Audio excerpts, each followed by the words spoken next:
ഉന്നത പോലീസ് ഉദ്യോഗസ്ഥർ പീഡിപ്പിച്ചെന്ന പരാതി നൽകാൻ പൊന്നാനി പോലീസ് സ്റ്റേഷനിൽ നേരിട്ടെത്തിയിരിക്കുകയാണ് പരാതിക്കാരി. അഭിഭാഷകർക്കൊപ്പമാണ് എത്തിയത്. പോലീസ് ഉന്നതർ പീഡിപ്പിച്ചുവെന്ന് മുഖ്യമന്ത്രിക്ക് പരാതി നൽകി 24 മണിക്കൂർ കഴിഞ്ഞിട്ടും നടപടി എടുക്കാത്തതിനെ തുടർന്നാണ് പരാതിക്കാരി പൊന്നാനി സ്റ്റേഷനിൽ നേരിട്ടെത്തിയത്. ടി വി പ്രസാദ് ചേരുന്നു കൂടുതൽ വിവരങ്ങളുമായി. ടി വി പ്രസാദ്, മുഖ്യമന്ത്രിക്കും DGPക്കും പരാതി നൽകി 24 മണിക്കൂറായിട്ടും FIR ഇടാത്തതിനെ തുടർന്നാണ് ഇപ്പോൾ പോലീസ് സ്റ്റേഷനിൽ പരാതിക്കാരി നേരിട്ടെത്തിയിരിക്കുന്നത്. ഇനി FIR ഇട്ടല്ലേ മതിയാകൂ ടി വി പ്രസാദ്? ഉറപ്പായും 376 അനുസരിച്ച് കോഗ്നിസിബിൾ ഒഫൻസ് ആണ്. പരാതി കിട്ടിയ ഉടൻ തന്നെ FIR ഇടേണ്ട കേസാണ്.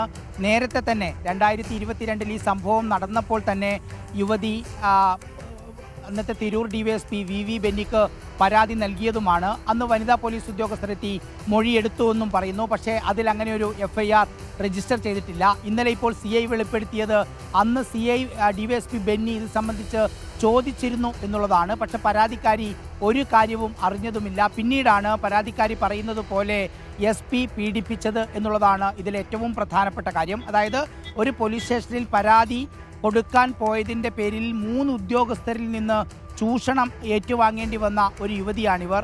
ഒടുവിൽ ഇന്നലെ വാർത്തകൾ പുറത്തു വന്നതിന് ശേഷം CI ഉൾപ്പെടെയുള്ളവർ പരസ്യമായി ഇവരെ അപമാനിക്കുന്ന രീതിയിലുള്ള പ്രസ്താവനകളുമായാണ് രംഗത്ത് വന്നത്. ഹണി ട്രാപ്പ് ഉൾപ്പെടെയുള്ള കേസുകളിൽ പണം തട്ടുന്ന സ്ത്രീയാണ് എന്നുവരെ പറഞ്ഞു വെക്കുന്ന ഒരു സ്ഥിതിയുണ്ടായി. ഇന്നലെ രാവിലെ 8:30 ഇവർ മുഖ്യമന്ത്രിക്കും DGPക്കും മറ്റ് ജില്ലയിലെ മുതിർന്ന പോലീസ് ഉദ്യോഗസ്ഥർക്കും ഇമെയിൽ വഴി പരാതി നൽകിയത്. 24 മണിക്കൂർ പിന്നിട്ടു, FIR രജിസ്റ്റർ ചെയ്തില്ല. ഈ സാഹചര്യത്തിലാണ് അഭിഭാഷകരോടൊപ്പം യുവതിയും മകനും ഇപ്പോൾ പൊന്നാനി പോലീസ് സ്റ്റേഷനിലേക്ക് എത്തിയിരിക്കുന്നത്. അല്പസമയത്തിനകം തന്നെ പരാതി കൈമാറും എന്നുള്ളതാണ് മനസ്സിലാക്കുന്നത്. ഏതാണ്ട് 10 മിനിറ്റ് മുമ്പാണ് എനിക്ക് പിറകിൽ കാണുന്ന പൊന്നാനി പോലീസ് സ്റ്റേഷനകത്തേക്ക് കയറിയത്. അരുൺ സൂചിപ്പിച്ചതുപോലെ പരാതിക്കാരി നേരിട്ട് പരാതി നൽകിയാൽ ഒരു കാരണവശാലും FIR എടുക്കാതിരിക്കാൻ കഴിയില്ല. ഇനിയിപ്പോൾ FIR എടുക്കാതിരുന്നാൽ അത് ഉദ്യോഗസ്ഥർക്ക് ഗുരുതര പ്രശ്നമുണ്ടാകും എന്നുള്ളതാണ് ഇതിലെ ഏറ്റവും പ്രധാനപ്പെട്ട കാര്യവും. എന്തായാലും നമുക്കറിയാവുന്നതുപോലെ ലളിതകുമാരി കേസിനു ശേഷം ഒരു കോഗ്നിസിബിൾ ഒഫൻസ്, പ്രത്യേകിച്ച് ലൈംഗിക പീഡനം പോലെ ഒരു ഒഫൻസ് റിപ്പോർട്ട് ചെയ്ത് ഇൻഫോം ചെയ്ത് കഴിഞ്ഞാൽ ഉടൻ തന്നെ FIR ഇടുക എന്നതാണ്. മറ്റ് ബാക്ക്ഗ്രൗണ്ട് ചെക്കിങ്ങുകൾ അതിനുശേഷം മതി എന്നാണ് ലളിത് കുമാരി കേസിൽ പറഞ്ഞിരിക്കുന്നത്. ആ കേസിൽ അവരുടെ മകളെ തട്ടിക്കൊണ്ടുപോയി പീഡിപ്പിച്ച കേസിലാണ് വളരെ സുപ്രധാനമായ വിധി പ്രസ്താവം ഉണ്ടായത്. ആ വിധി പ്രസ്താവം വന്ന് ഇതുവരെ കഴിഞ്ഞിട്ടും DGPക്ക് പരാതി കിട്ടി 24 മണിക്കൂറായിട്ടും DGP ഇതിനകത്ത് ഒരു FIR ഇടാൻ നിർദ്ദേശിക്കാത്തത് എന്താണ്? മുഖ്യമന്ത്രിക്ക് പരാതി കിട്ടി 24 മണിക്കൂർ കഴിഞ്ഞിട്ടും ഇതിലൊരു FIR ഇടാൻ നിർദ്ദേശിക്കാത്തത് എന്താണ് എന്നത് പ്രസക്തമായ ചോദ്യമല്ലേ? അഭിഭാഷകർ എന്താണ് പറയുന്നത്? T V Prasad. ഉറപ്പായും അരുൺ, പ്രത്യേകിച്ച് ഇന്നലെ ഈ വിഷയങ്ങളെല്ലാം ഉയർന്നു വന്നു. ഈ സ്ത്രീ ഇതെല്ലാം തുറന്നു പറഞ്ഞു. പക്ഷേ എന്നിട്ടും അവർക്ക് എതിരായ നിലപാട് പോലീസ് സ്വീകരിക്കുന്നത് കൊണ്ടാണ് 2 അഭിഭാഷകർ ഇന്നിവിടെ ഇപ്പോൾ എത്തിയത്. ഈ അഭിഭാഷകർ പറയുന്നത് ഗുരുതരമായ കൃത്യവിലോപമാണ് പോലീസിൻ്റെ ഭാഗത്തുനിന്നുണ്ടാകുന്നത് എന്നതാണ്. നേരത്തെ അരുൺ പറഞ്ഞതുപോലെ ഇൻഫോർമേഷൻ കിട്ടിയാൽ പോലും ഉടനടി നടപടി സ്വീകരിക്കേണ്ടതാണ് ഈ കേസ് എന്നുള്ളത് കൊണ്ട് തന്നെ, ഈ പരാതി എന്നുള്ളത് കൊണ്ട് തന്നെ ഇന്നലെ രാവിലെ പരാതി കൊടുത്തിട്ട് ഈ സമയമായിട്ടും നടപടി എടുക്കാത്തതിനെ തുടർന്നാണ് സ്വന്തം നിലയ്ക്ക് തന്നെ അവർ തയ്യാറായി വരുന്നത്. ഗുരുതരമായ കുറ്റകൃത്യം പോലീസിൻ്റെ ഭാഗത്തുനിന്നുണ്ടായി, ഗുരുതരമായ വീഴ്ചയുണ്ടായി എന്ന് തന്നെയാണ് അഭിഭാഷകർ വിശദീകരിക്കുന്നത്. അഭിഭാഷകരോട് നേരത്തെ സംസാരിക്കാൻ കഴിഞ്ഞു. അവർ പറയുന്നത് പോലീസ് ഏതെങ്കിലും രീതിയിൽ 1 മണിക്കൂറിനകം FIR എടുക്കാൻ സന്നദ്ധത പ്രകടിപ്പിച്ചില്ലെങ്കിൽ കോടതിയിലേക്ക് മൂവ് ചെയ്യുന്നത് ഉൾപ്പെടെയുള്ള നിയമ നടപടികളിലേക്ക് നീങ്ങുമെന്നാണ് അഭിഭാഷകർ പറഞ്ഞത്. മാത്രമല്ല, പരാതി ഉന്നയിച്ച സ്ത്രീയെ പൊതുസമൂഹത്തിൽ അപമാനിക്കുന്ന രീതിയിൽ അവർ പണത്തിന് വേണ്ടിയുള്ള പരാതിയാണിതെന്നും ഹണി ട്രാപ്പുകാരിയാണെന്നും വരെ സർവീസിലുള്ള ഒരു CI പറയുന്ന രീതിയിലേക്ക് കാര്യങ്ങൾ മാറി. പക്ഷേ അങ്ങനെ ഒരു ഹണി ട്രാപ്പ് ഉണ്ടോ, അങ്ങനെ ഈ സ്ത്രീക്കെതിരെ ഒരു പരാതി ഉണ്ടോ എന്ന് ചോദിച്ചപ്പോൾ അതിന് മറുപടി പറയാതെ മുങ്ങുകയായിരുന്നു ഇന്നലെ CI ചെയ്തത്. ആ CIക്കെതിരെയും പരാതി കൊടുക്കുന്നതിനെക്കുറിച്ച് പരാതിക്കാരിയുമായി ആലോചിക്കും എന്നാണ് അഭിഭാഷകർ പറയുന്നത്. എന്തായാലും പരാതിക്കാരി ഇപ്പോൾ ഒറ്റയ്ക്കല്ല, അവരുടെ കൂടെ ഒരു സമൂഹമുണ്ട്. അതിൻ്റെ ഭാഗമായിട്ട് തന്നെയാണ് അഭിഭാഷകർ ഇന്നിവിടെ എത്തിയതും. ഇവർക്ക് പരാതി നൽകിയ വീട്ടമ്മയ്ക്ക് നീതി കിട്ടും എന്ന പ്രതീക്ഷ തന്നെയാണുള്ളത്. അല്പസമയത്തിനകം ഏതാണ്ട് 1 മണിക്കൂർ ഇവർ ഇവിടെ കാത്തു നിൽക്കും. ഈ 1 മണിക്കൂറിനകം നടപടി ഉണ്ടായില്ല എങ്കിൽ മറ്റ് നടപടികളിലേക്ക് കടക്കും എന്ന് തന്നെയാണ് അഭിഭാഷകർ അറിയിക്കുന്നത്. മറ്റൊരു നടപടിയിലേക്കും ഇനി ഘട്ടത്തിൽ കടക്കാൻ കഴിയില്ലല്ലോ ടി വി പ്രസാദ്.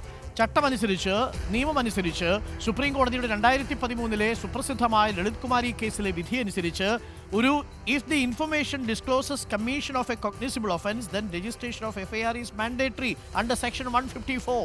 184 CRPC അന്നുണ്ടായിരുന്ന, അന്നിപ്പോൾ ഈ സംഭവം നടക്കുന്ന സമയത്ത് ഭാരതീയ സംഹിതയല്ല, CRPC ആണ്. അപ്പോൾ CRPCയും IPCയും ഒക്കെ അനുസരിച്ച് CRPC 184 പ്രകാരം ഒരു കോഗ്നിസിബിൾ ഒഫൻസ് വിവരം അറിഞ്ഞാൽ ഉടൻ തന്നെ കേസ് രജിസ്റ്റർ ചെയ്യുക, FIR ഇടുക എന്നുള്ളതാണ്. ബാക്കിയൊക്കെ ചർച്ച രണ്ടാമത്. ഇനി ഇത് ഗൂഢാലോചനയാണോ, അതന്വേഷിക്കണം, അത് അന്വേഷണത്തിലൂടെയല്ലേ വെളിപ്പെടുക. അപ്പോൾ ഒരു പരാതിക്കാരി പോലീസ് ഉദ്യോഗസ്ഥർക്കെതിരെ പരാതി നൽകിയാൽ എന്തുകൊണ്ട് കാലതാമസം ഉണ്ടാവുന്നു എന്നത് പ്രധാനപ്പെട്ട വിഷയമല്ലേ ടി വി പ്രസാദ്? മനുഷ്യരെ പല തട്ടുകളായി തിരിക്കുന്നു ഈ നിയമ സംവിധാനം എന്നുള്ളതാണ് നമുക്ക് കാണാൻ കഴിയുന്നത്. അരുൺ, ഹേമ കമ്മിറ്റി റിപ്പോർട്ട് പുറത്തു വന്ന സാഹചര്യത്തിൽ നിരവധി പേർ വർഷങ്ങൾക്ക് മുമ്പുള്ള പരാതിയുമായി രംഗത്തെത്തി. ആ സമയത്ത് ഒന്നും നോക്കാതെ 24 മണിക്കൂറിനുള്ളിൽ പരാതി കിട്ടി, 24 മണിക്കൂറിനുള്ളിൽ FIR ഇട്ട ഇതേ കേരള പോലീസ് തന്നെയാണ് ഒരു SP-ക്കെതിരെയും DYSP-ക്കെതിരെയും CI-ക്കെതിരെയും ഉയർന്ന ആരോപണങ്ങളിൽ അറച്ചു നിൽക്കുന്നത് എന്നുള്ളതാണ് ഇതിലേറ്റവും പ്രധാനപ്പെട്ട കാര്യം. അവർക്ക് വേണ്ടി സംസാരിക്കാൻ ഒരുപാട് ആളുകളുണ്ട്. ഈ സ്ത്രീയെക്കുറിച്ച്, ഈ യുവതിയെക്കുറിച്ച് വളരെ മോശമായി പറഞ്ഞ് പരത്തുന്ന രീതിയിലേക്കും കാര്യങ്ങൾ മാറി. അതിന് നേതൃത്വം നൽകിയത് സർവീസിലുള്ള, ഇവിടെ പരാതി വാങ്ങിക്കുന്ന സമയത്തുണ്ടായിരുന്ന CI വിനോദ് തന്നെയാണ് മാധ്യമങ്ങൾക്ക് മുന്നിലെത്തിയത്. അവർ ഒരു ശരിയല്ലാത്ത സ്ത്രീയാണ് എന്നുവരെ ഈ പൊതുസമൂഹത്തിൻ്റെ മുന്നിൽ പറഞ്ഞു വെക്കാനുള്ള CIയുടെ ധൈര്യം എന്നുള്ളത്, അത് ഈ നമ്മൾ കഴിഞ്ഞ കുറച്ച് ദിവസങ്ങളായി റിപ്പോർട്ട് ചെയ്തുകൊണ്ടിരിക്കുന്ന മലപ്പുറം ജില്ലയിൽ സംഭവിച്ചു കൊണ്ടിരിക്കുന്ന ഈ നെക്സസിന്റെ ഭാഗമാണ്. അരുൺ, SP സുജിത് ദാസ് PV അൻവറിന്റെ കാല് പിടിച്ച് കെഞ്ചുന്നത് നമ്മൾ കണ്ടിട്ടുണ്ട്. ഒരു MLAയോട് അങ്ങനെയാണ് സംസാരിക്കുന്നതെങ്കിൽ ഇവരുടെ അധികാര പരിധിയിൽ ഇവർ എന്തെല്ലാം ചെയ്യും എന്നതിൻ്റെ സൂചന കൂടിയാണ് അരുണിത്. ഈ കാര്യത്തിൽ ഇതൊരു വെറും പീഡന പരാതിയല്ല, അതിന് സാക്ഷികളുണ്ട്, കൃത്യമായ സാക്ഷികളുണ്ട്. എന്നിട്ടും ഇന്നലെ CI വിനോദ് പറയുന്നു, ഞാൻ ആ വീട്ടിലേക്ക് പോയിട്ടില്ലെന്ന്. ആ വീട്ടിലേക്ക് പോയത് കണ്ടത് പരാതിക്കാരി മാത്രമല്ല, പരാതിക്കാരിയുടെ സുഹൃത്തുണ്ട്, കുഞ്ഞുണ്ട്, പരാതിക്കാരിയുടെ മകനുണ്ട്. ഇത്രയും സാക്ഷികളുള്ള ക്രിസ്റ്റൽ ക്ലിയറായ ഒരു കേസ്. അതിനുശേഷം ഈ CI വിനോദ് ചൂഷണം ചെയ്തു എന്ന് പറഞ്ഞ് DYSP VV ബെന്നിയുടെ അടുത്ത് പോയപ്പോൾ VV ബെന്നിയും ചൂഷണം നടത്താൻ വേണ്ടി ശ്രമിച്ചു, പക്ഷേ അത് നടന്നില്ല. അതിനുശേഷം SP-യുടെ അടുത്തേക്ക് പോയി, അവിടുന്നും നീതി കിട്ടിയില്ല. പിന്നെ എവിടേക്കാണ് ഒരു നാട്ടുംപുറത്തെ തനിച്ച് താമസിക്കുന്ന ഒരു സ്ത്രീ എവിടേക്കാണ് പോകേണ്ടത്? അവർ പോകാൻ പറ്റുന്നതിൽ പരമാവധി പോയി. അന്ന് തന്നെ പരാതി കൊടുത്തു. പക്ഷേ ആ പരാതിയിൽ FIR എടുത്ത് അന്വേഷിക്കുന്നതിന് പകരം 2 വനിതാ പോലീസ് കോൺസ്റ്റബിൾമാരെ വീട്ടിലേക്ക് അയച്ച് മൊഴിയെടുത്തു. ആ മൊഴി എവിടെയാണ്? എന്തിന്റെ അടിസ്ഥാനത്തിലാണ് ആ കേസ് റദ്ദാക്കിയത്? അങ്ങനെ റദ്ദാക്കിയെന്ന കാര്യം ഈ പരാതിക്കാരിയെ അന്ന് അറിയിച്ചിരുന്നില്ല. അന്ന് കേസെടുത്തില്ലെന്ന് മാത്രമല്ല, അവരുടെ പരാതി തള്ളിക്കളയുകയായിരുന്നു. അരുൺ, എന്തായാലും അല്പസമയത്തിനകം തന്നെ ഇവർ പുറത്തേക്കിറങ്ങും. നമുക്ക് അഭിഭാഷകരോട് സംസാരിക്കാം, പരാതിക്കാരിയോട് സംസാരിക്കാം എന്നാണ് പ്രതീക്ഷിക്കുന്നത്. SHOയുമായും നമുക്ക് സംസാരിക്കണം. ഈ പരാതിയിന്മേൽ FIR ഇട്ടോ എന്നതാണ് പ്രധാനപ്പെട്ട കാര്യം. ഞാൻ ആവർത്തിക്കുന്നു, 2013 ലളിത് കുമാരി കേസിലെ സുപ്രധാനമായ വിധിയെ തുടർന്ന് ഒരു കോഗ്നിസിബിൾ ഒഫൻസ്, അതീവ ഗുരുതരമായ ഒരു കുറ്റകൃത്യം ചെയ്യപ്പെട്ടു എന്ന് ബോധ്യപ്പെട്ടാൽ ഉടൻ തന്നെ FIR ഇടണം എന്നുള്ളതാണ്. അതിൽ പ്രിലിമിനറി ഇൻക്വസിഷൻ പൂർത്തിയാക്കി സാധാരണ രീതിയിൽ ആ കേസുകൾ ഒത്തുതീർപ്പാക്കുന്ന ഒരു രീതി ഉണ്ടായിരുന്നു. ആ നടപടി പാടില്ല എന്ന് 2013 സുപ്രധാനമായ വിധിയുണ്ട്. ആ വിധി നിലവിലിരിക്കുമ്പോഴാണ് വളരെ ഗുരുതരമായ ഒരു ആരോപണം, പോലീസ് ഉദ്യോഗസ്ഥർ തന്നെ തുടർച്ചയായി പീഡിപ്പിച്ചു എന്ന ആരോപണം ഒരു യുവതി ഉന്നയിക്കുമ്പോൾ ആ യുവതിയുടെ പരാതിയിന്മേൽ പോലീസ് കേസ് രജിസ്റ്റർ ചെയ്യാതിരിക്കുന്നത് എന്നതാണ് ഏറ്റവും പ്രധാനപ്പെട്ട കാര്യം. പരാതി അയച്ചിരിക്കുന്നത് ആഭ്യന്തര വകുപ്പ് മന്ത്രിയുടെ ചുമതല കൂടി വഹിക്കുന്ന മുഖ്യമന്ത്രിക്കും DGPക്കുമാണ് എന്നതാണ് ഏറെ ശ്രദ്ധേയമായ കാര്യം.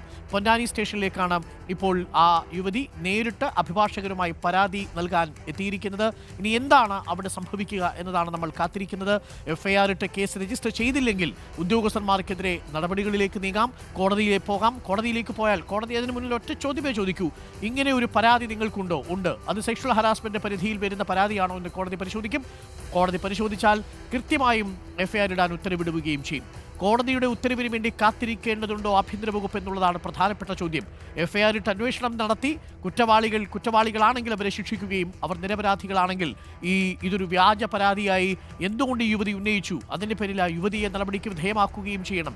അതാണ്. പക്ഷേ FIR ഇടാതിരിക്കുന്നത് എന്തുകൊണ്ട് എന്നത് ഇപ്പോഴും ദുരൂഹമാണ്. അഭിഭാഷകരും നിയമവൃത്തങ്ങളും പറയുന്നത് ഈ സാഹചര്യത്തിൽ അത് സർക്കാരിനൊട്ടും ഭൂഷണമല്ല എന്നാണ്.